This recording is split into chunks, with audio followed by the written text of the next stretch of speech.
লাইভে আসার সময় কতগুলো নিয়ম রাখতে হয়, নির্দিষ্ট কতগুলো নিয়ম আছে ফেসবুকে দিয়ে দিয়েছে। লাইভে আসার সময় তোমার কিছু কিছু নিয়ম দিয়ে দিয়েছে, সেগুলো ফলো করবে এবং নিজস্ব নিয়মগুলো নিজে ঠিক করে নেবে।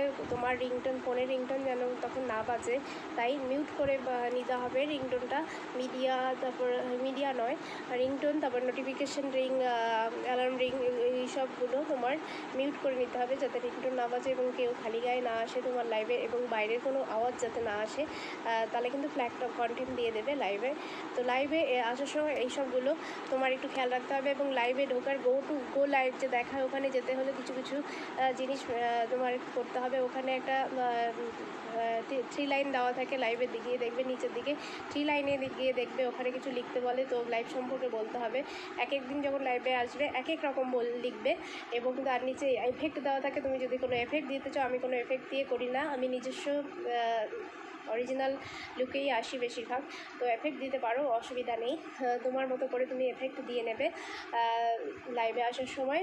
প্লাস পোল একটা ওখানে অপশান আছে, পোল অপশানে গিয়ে তুমি লিখতে পারো যে তোমার লাইভ কার কেমন ভালো লাগছে, ইয়েস ওর নো অপশান থাকবে, ওখানে ডান করে দেবে। তো তোমার ভোট দেবে, সব যারা যারা ভোট দেওয়ার থাকে তারা ভোট দেবে। ইয়েস হলে 100% হয়ে যাবে সেটা, তাহলে তুমি ভোট পেয়ে গেলে, ওটা একটা ভালো জিনিস।